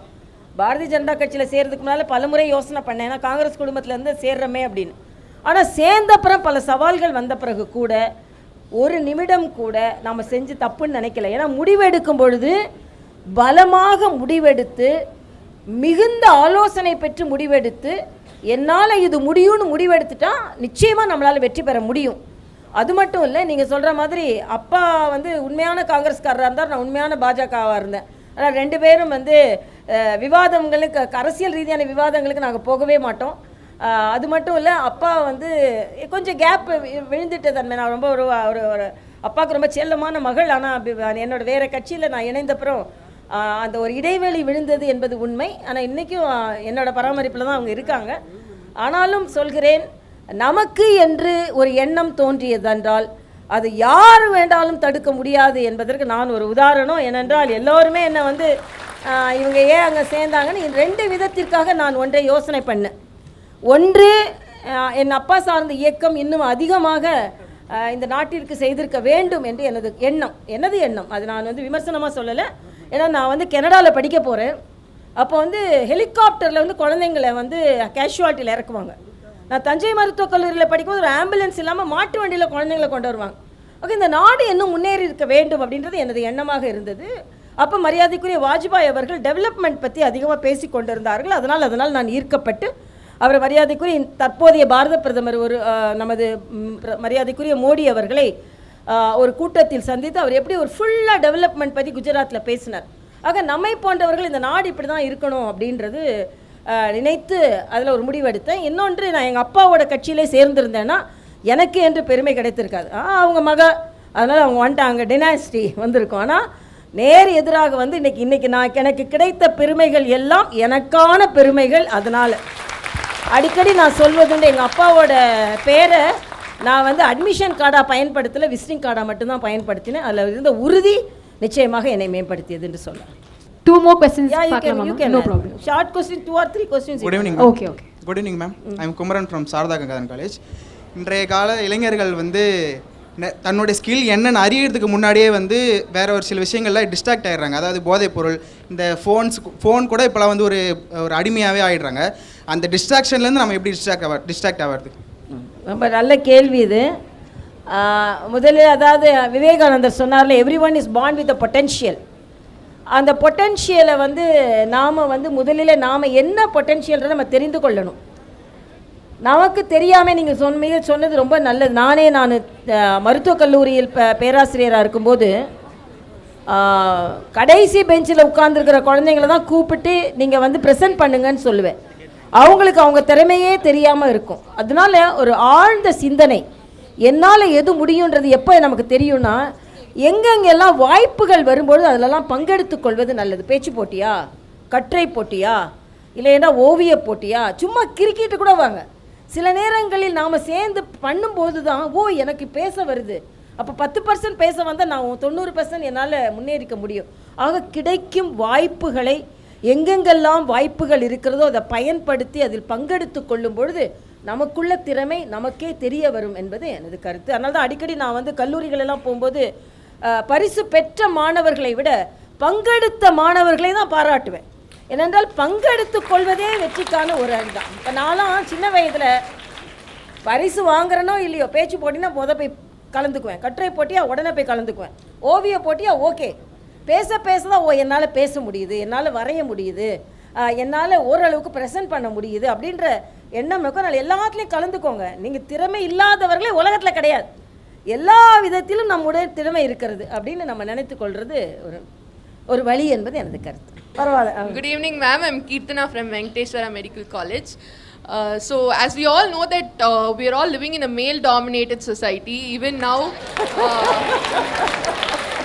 now on the dais, you are the only women here.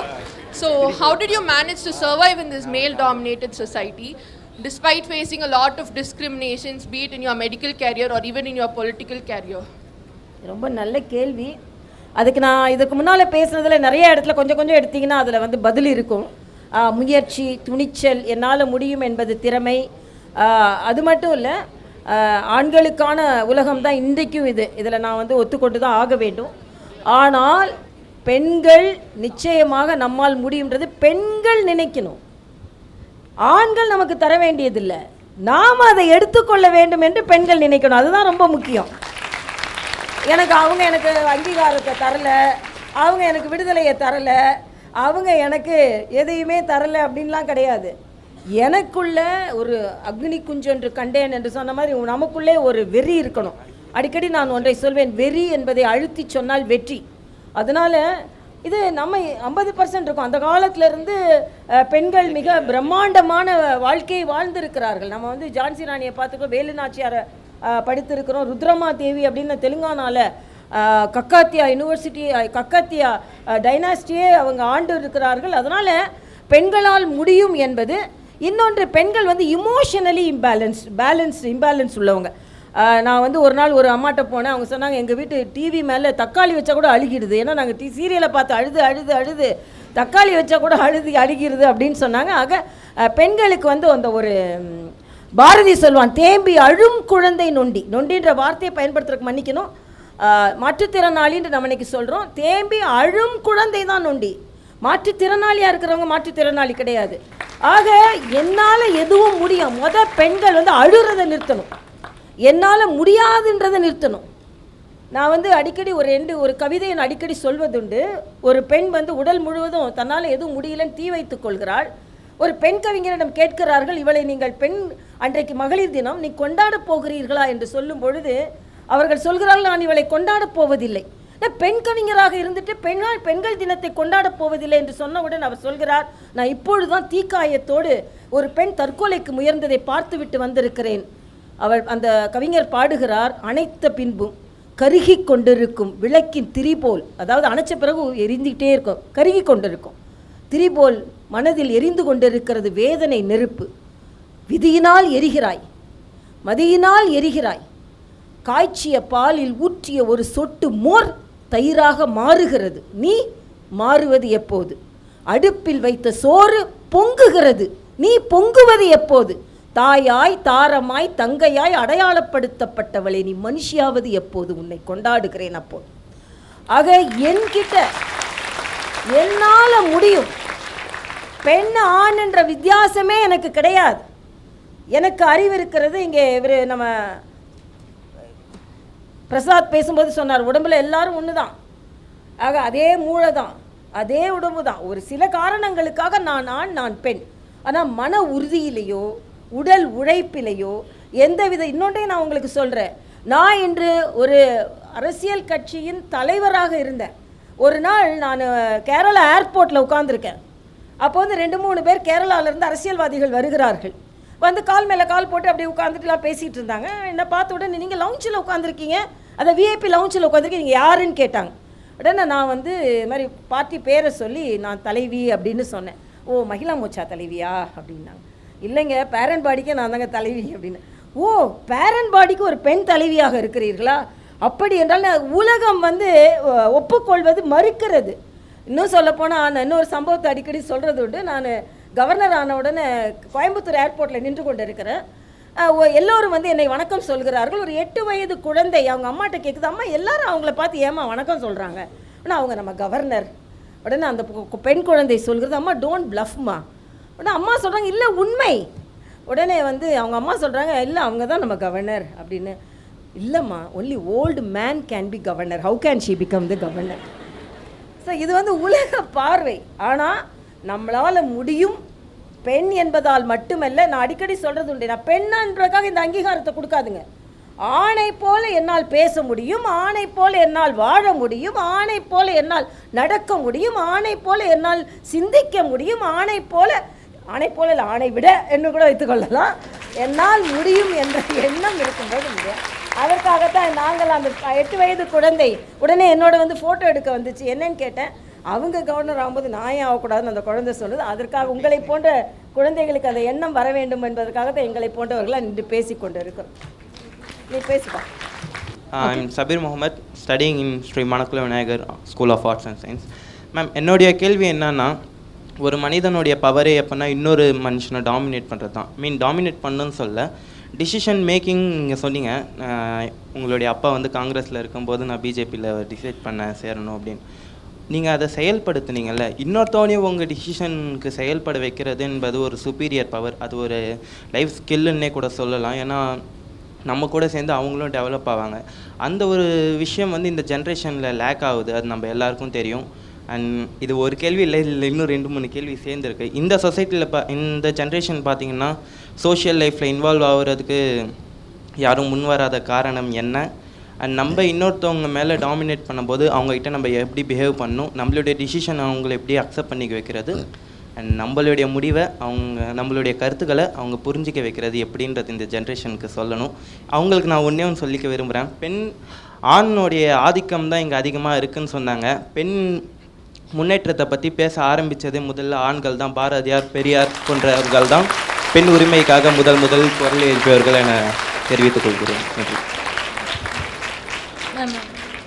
அவங்களுக்கே அவங்க பேசிக்க முடியாதுப்பா, அதனால் யாரான்னு பேசணும்னு அவங்க காத்திருப்பாங்க. அதனால் அதற்காக அவர்களுக்கு நன்றி சொல்ல நான் அடிக்கடி சொல்கிறது உண்டு. பெண் முன்னேற்றம் என்றால் ஆண்களின் பங்கு இல்லாமல் பெண் முன்னேற்றம் இருக்காது. அவங்களோட இணையோடு சேர்ந்து துணையோடு அந்த ஒரு அண்டர்ஸ்டாண்டிங் இருக்கணும் அப்படின்றது என்னது எண்ணம். அடிக்கடி அதனால தான் சொல்லுவேன், மேன் பிஹைண்ட் தி விமென் அப்படின்னு சொல்லும்போது நான் என் ஹஸ்பண்டை சொல்லுவேன், மேன் பிஹைண்ட் த உமனில் மேன் பிசைட் த உமன். பக்கத்தில் இருந்து அவங்க எங்களுக்கு வழிகாட்டுகிறார்கள் என்று சொல்கிறது உண்டு. இப்போ நீங்கள் கேட்டது வந்து ஒரு நல்ல கேள்வி. அதோடு நான் என்னோட உரையும் சேர்ந்து ஒரு 5 நிமிடத்தில், ஏன்னா நேரம் அதிகமாக இருக்கிறது. இன்னும் ரொம்ப நேரம் உங்களுக்கு கேள்விக்கு பதில் சொல்லலாம். எனக்கு நேரம், எனக்கு எனர்ஜி இருக்குது, உங்களுக்கும் எனர்ஜி இருக்குது. பட் எனக்கு அடுத்த ஒரு நிகழ்ச்சிக்கு போகணும், நீங்களும் நிகழ்ச்சிகளுக்கு போக வேண்டும். அதனால் இது எல்லாத்தையும் ஒரு நட்ஷெல்லில் முழுசாக போட்டு உங்களுக்கு நான் சொல்லிடுறேன். இதில் வந்து நீங்கள் மற்றவங்களை டாமினேட் பண்ணணும் அப்படின்னு சொல்கிறது வந்து அடிக்கடி சில பேர் சொல்லுவாங்க, நான் சொன்னால் அவர் கேட்க மாட்டேன்றாரு. மற்றவங்க நாம் சொன்னால் கேட்கணுன்னு அவங்கள கம்பல் பண்ண முடியாதுப்பா. நம்ம குழந்தைகளையே நம்ம கம்பல் பண்ண முடியாது. அது இயற்கையாக வரணும். அந்த இயற்கையாக வர்றது எப்படின்னா, முதல்ல என்ன நான் என்ன மாற்றிக்க முடியும், மற்றவர்களை மாற்றிக்க முடியாது. நேற்று வந்து ஒரு பிஸ்னஸ் ஸ்கூல்னு ஒரு ஸ்கூலில் போய் பேசினேன். அப்போ அதில் ஒரு கேள்வி கேட்டாங்க. இந்த பெரிய பெரிய நிறுவனங்கள் இருக்குன்னா அவங்களுக்கு வந்து ஸ்டாஃப் கிடைக்கிறது ரொம்ப கஷ்டமாக இருக்குது. 10 நாளைக்கு ஒருத்தங்க வேலை செய்கிறாங்க, நான் நினைக்கிற மாதிரி வேலை செய்ய மாட்டேன்றாங்க. அவங்கள நான் அனுப்பி விட்டுறேன். திருப்பி 20 நாள் ஒருத்தரை ட்ரெயின் பண்ணுறேன், அவங்க திருப்பி நான் நினைக்கிற மாதிரி வேலை செய்ய மாட்டேன்றாங்க, அவங்களை அனுப்பி விட்டுறேன். அதனால் என்னோடய நிறுவனம் வளரவே முடியல. நான் சொன்னேன், ஏன் என்ன பிரச்சனை? இல்லை, அவருக்கு வந்து டைப்பிங் நல்லா தெரியணும்னு நான் நினைக்கிறேன். ஆனால் அவருக்கு வந்து கம்ப்யூட்டர் ப்ரோக்ராமிங் நல்லா வருது, ஆனால் டைப்பிங் வர மாட்டேங்குது. இன்னொருத்தர் நல்லா வரையணும்னு நினைக்கிறேன், அவர் நல்லா எழுதுறாரு, ஆனால் அவருக்கு வரைய மாட்டேங்குது. ஆக நான் சொன்னேன், என்ன சொன்னேன்னா, எங்கள் வீட்டில் 10 வருஷமாகவே ஒரே வேலைக்காரமாக தான் இருக்காங்க. உடனே அவங்க சொன்னாங்க, அப்படின்னு அவ்வளோ நல்லா வேலை செய்வாங்களா அப்படின்னு. இல்லை, எனக்கு தோசை பிடிக்கும், ஆனால் அவங்களுக்கு இட்லி தான் நல்லா செய்வாங்க. நான் தோசை பிடிக்கிறத விட்டுட்டு இட்லியை பிடிக்க பழகிக்கிட்டேன், அதான் எனக்கு மிகப்பெரிய வெற்றியாக கிடைத்தது அப்படின்னு நான் சொன்னேன். ஆக மற்றவங்களை கம்பல் பண்ணுறதோட முதலில் என்னை நான் அதற்காக அட்ஜஸ்ட் செய்ய பழகிட்டோம்னா 50% ஆஃப் த ப்ராப்ளம் சால்வ்டு. அதுக்கப்புறம் நாம் மெதுவாக எடுத்து சொல்லும் பொழுது, அதாவது ஒரு அறிஞர் கடைசி காலத்தில் இருந்தாராம். நான் வந்து இந்த உலகத்தையே மாற்றிடலாம்னு நினச்சேன், என்னால் முடியல. அதற்கப்புறம் இந்த நாட்டை மாற்றிவிடலாம் என்று நினைத்தேன், முடியவில்லை. இந்த நாட்டை மாற்றிவிட முடியவில்லை என்று நினைத்தவுடன் இந்த மாநிலத்தையாவது மாற்றிவிடலாம் என்று நினைத்தேன், முடியவில்லை. இந்த மாநிலத்தையாவது மாற்றிவிட முடியவில்லை என்று நினைத்தவுடன் எனது ஊரையாவது மாற்றிவிடலாம் என்று நினைத்தேன், முடியவில்லை. எனது ஊரை மாற்ற முடியவில்லை என்று எனது தெருவையாவது மாற்றிவிடலாம் என்று நினைத்தேன், முடியவில்லை. எனது தெருவை மாற்ற முடியவில்லை என்றது எனது வீடையாவது மாற்றலாம் என்று நினைத்தேன், அதுவும் முடியவில்லை. கடைசி காலத்தில் தான் நான் நினைக்கிறேன், என்னை நான் மாற்றி இருந்தால் என் வீடு மாறி இருக்கும், என் வீடு மாறி இருந்தால் இந்த ஊர் மாறி இருக்கும், இந்த ஊர் மாறி இருந்தால் மாநிலம் மாறி இருக்கும், மாநிலம் மாறி இருந்தால் நாடு மாறி இருக்கும், நாடு மாறி இருந்தால் உலகம் மாறி இருக்கும். அதனால் ஒரே ஒரு கேள்வி தான் நான் இன்றைக்கி, எல்லாத்தோட சாரம் முயற்சி நம்மிடம் இருக்கிறது, மகிழ்ச்சி நம்மிடம் இருக்கிறது. என்னால் இந்த உலகத்தில் மகிழ்ச்சியாக இருக்க முடியும், என்னால் இந்த உலகத்தில் வெற்றிகரமாக இருக்க முடியும், என்னால் மற்றவர்களை ஆட்டுவிக்கும் அளவிற்கு எனது திறமையை வளர்த்து கொள்ள முடியும், என்னால் வாழ்க்கையை வாழ முடியும், என்னால் வெற்றி பெற முடியும், என்னால் மற்றவர்களை மகிழ்விக்க முடியும், என்னால் மற்றவர்களுக்கு உதவ முடியும் என்ற அந்த முடியும் என்ற வார்த்தை என்பது நிச்சயமாக உங்களை முடிக்க வைக்கும் அளவிற்கு மிக ஒரு வெற்றியை தரும். அதனால் நான் மறுபடியும் சொல்கிறது, எல்லா எனர்ஜியும் உங்கள்கிட்ட தான் இருக்குது. என்னால் முடியும். முதலிலே அந்த பலத்தை பெற்று இந்த யூனிவர்சிட்டியில் நீங்கள் வெளியே போனீங்கன்னா, இன்றைக்கி ஒரு 10% பலமானவர்களாக நீங்கள் ஆகி இருந்தீர்கள் என்றால் அது எனக்கு மிகப்பெரிய மகிழ்ச்சி. அது மட்டும் 100% பலமான வீரர்களாக மாறியிருந்தால், அது நெப்போலியன்ட்ட அடிக்கடி ஏண்ட கூட சில பேர் சொல்லுவாங்க, ஏன்னா இன்றைக்கி 100 பேர் வரணும், வரலை. கட்சி நடக்கும் பொழுது நெப்போலியன் ஒரு போருக்கு போகிறார், எதிரில் வந்து 1000 பேர் இருக்கிறார்கள், 10,000 பேர் இருக்கிறார்கள். நெப்போலியன்ட்ட வந்து 1000 பேர் தான் இருக்கிறாங்க. உடனே வந்து அவர்களெல்லாம் சொல்கிற, நம்ம போட்டி போட முடியாது, அவர்கள் 10,000 பேர் இருக்கிறார்கள், நாங்கள் 1000 பேர் இருக்கிறோம், எப்படி அவர்களோடு போட்டி போடும்போது நெப்போலியன் சொல்லல, நாமளும் 10,000 பேர் இருக்கிறோமே. உடனே இல்லை, நாம் 1000 பேர் தான் இருக்கிறோம். இல்லை, நீங்கள் 1000 பேர், நான் 9,000ற்கு சமம், அதனால் நாம் 10,000 பேர் இருக்கிறோம், போட்டி போடுங்கள் என்று சொல்கிறார் வெற்றி பெற்றார். ஆக அந்த பலம் தான் நான், ஏன்னா நமக்கு வேறு எங்கேருந்து கிடைக்கிற, நீ என்னை கேட்கணும்னு நம்ம கம்பல் பண்ண முடியாது, ஆனால் நான் மாறுறதுக்கு என்னால் முடியும். நீ வளரணும்னு ஒன்றும் சொல்ல முடியாது, ஆனால் நான் வளர்றதுக்கு என்னால் முடியும். அதனால் எல்லா பலமும் முதலில் நம்மிடம் இருந்து பெற்று, எவ்வளவு பிரச்சனைகள் வந்தாலும், எனக்கு அடிக்கடி ஒரு கவிக்கோ அப்துல் ரஹ்மான் அவங்கள கவிதையை தான் நான் அடிக்கடி நிகழ்ச்சிகளில் சொல்லி முடிக்கிறது உண்டு. வேலிக்கு வெளியே தலையை நீட்டும் எனது கிளைகளை வெட்டும் தோட்டக்காரனே. அதாவது வேலி இருக்கும், அந்த வேலிக்கு வெளியே மரம் வளர்ந்த உடனே யாருக்கும் பிடிக்காது. அது வந்து அலுவலக அதிகாரியாக இருக்கலாம், அரசியல்வாதியாக இருக்கலாம், அதற்கு மேற்பட்ட தலைவராக இருக்கலாம், யாராக இருக்கலாம், அலுவலகத்தில் கூட இருக்கலாம், கல்வி நிறுவனங்களில் கூட இருக்கலாம். நம்மளை விட அதிகமாக ஒருத்தங்க வளரும்போது பிடிக்காத உடனே அதை வெட்டுறதுக்கு முயற்சி செய்வாங்க. அதே மாதிரி ஒரு பெண் மரம் பாடுகிறது, வேலிக்கு வெளியே தலையை நீட்டும் எனது கிளைகளை வெட்டும் தோட்டக்காரனே. கிளைகளை வெட்டின உடனே கிளைகளை வெட்டிட்டான்னு அழுகுறதை விட அந்த மரம் பாடுகிறது, வேலிக்கு வெளியே தலையை நீட்டும் எனது கிளைகளை வெட்டும் தோட்டக்காரனே, பூமிக்கு அடியே நழுவும் எனது வேர்களை நீ என்ன செய்ய முடியும்? நீ வெட்டு, என்ன வேணாலும் செய், ஆனால் நான் வேறாக ஆழ பதிந்து இந்த உலகில் கிளைகள் பரப்பி, இலைகள் பரப்பி, காய்களை கொடுத்து, மலர்களை கொடுத்து, நிழலை இந்த சமுதாயத்திற்கு கொடுப்பேன். ஆக எனது வேரை நீ வெட்டவே முடியாது என்று ஆழப்பதிந்து வளர்கிறார்கள் பாருங்கள். அந்த தன்னம்பிக்கை நான் இன்று பல தலைவர்களை இங்கே பார்க்கிறேன். நிச்சயமாக நீங்கள் எல்லாம் வாழ்க்கையில் முன்னேறுவீர்கள். ஏதாவது ஒரு வகையில் ஒன்றை எடுத்துக்கொள்ளுங்கள், அதை நோக்கி பயணம் செய்யுங்கள். நான் வாழ்க்கையில் சாதித்தே ஆவேன் என்று முடிவு செய்யுங்கள். சாதனை உடனே மிகப்பெரிய சாதனை இல்லை, இன்னைக்கு இருந்ததை விட நாளைக்கு கொஞ்சம் நான் முன்னேறினா அது மிகப்பெரிய சாதனை. இன்றைக்கு மகிழ்ச்சியாக இருப்பதில் நாளைக்கு இன்னும் கொஞ்சம் மகிழ்ச்சியாக இருந்தால் சாதனை. நான் இன்னும் 4 பேரை மகிழ்ச்சி அடைய செய்தேன் என்றால் சாதனை. ஆக முழு பலமும் நம்மிடம்தான் இருக்கிறது. நான் தான், அதில் வந்து நான் தான்ன்றது தற்பெருமை கிடையாது, அது தன்னம்பிக்கை. ஆக அந்த தன்னம்பிக்கையோடு என்னால் முடியும், என்னால் முடியும், என்னால் முடியும். வேலிக்கு வெளியே தலையை நீட்டும் எனது கிளைகளை வெட்டும் தோட்டக்காரனே. நான் அடிக்கடி நினச்சிக்குவேன், என்னை பிரச்சனைகள்லாம் வரும், நைட்டு உட்காந்து இந்த ஒரு கவிதையை படிச்சுட்டு படுத்துருவேன். வேலிக்கு வெளியே தலையை நீட்டும் எனது கிளைகளை வெட்டும் தோட்டக்காரனே, பூமிக்கு அடியே நழுவும் எனது வேர்களை என்ன செய்ய முடியும்? ஆணி வேறாக இந்த உலகத்தில் ஆழ பதிந்து மிகப்பெரிய மரமாக பறந்து விரிந்து சாதனை படைப்போம். உங்களிடமிருந்து விடைபெறுகிறேன். நன்றியோடு. நன்றி, வணக்கம். Thank you so much for that insightful session, ma'am. And it's totally understandable. Nariya questions irukku, nariya perku questions kekkanum, but you can actually put your intervention. Yeah, yes sir. That young lady said we are in a male dominated society. You know, what is a female? Fe male. Fe is iron in science. Iron male is female. So don't say we are in that. Take yourself as a strong person, right? I think all the students are want to extend, but still there is a time we have to finish this. So with this we will conclude this. So before we conclude, I propose the vote of thanks. Respected Honorable Governor of Telangana, Honorable Lieutenant Governor of Puducherry and Chief Rector of Pondicherry University, Dr. Srimati Tamilisai Soundararajan, Vice Chancellor of Pondicherry University, Professor Gurmeet Singh, and guests of honor, Sri K.S.V.V. Prasad, IRS, Sri A. Chandrasekhar, so and all the officers of Pondicherry University and students, principals and coordinators. So I am here to propose the vote of thanks. First and foremost, I thank our Honorable Governor of Telangana and our Chief Rector, Lieutenant Governor of Puducherry for having graced this occasion, even though it is a Sunday. Thank you, Madam, for agreeing for this, because I know generally Sunday means we get energy on this day and work for the next week. But Madam agree for this because I know in spite of busy schedule she agrees this. So first I thank Madam for agreeing this.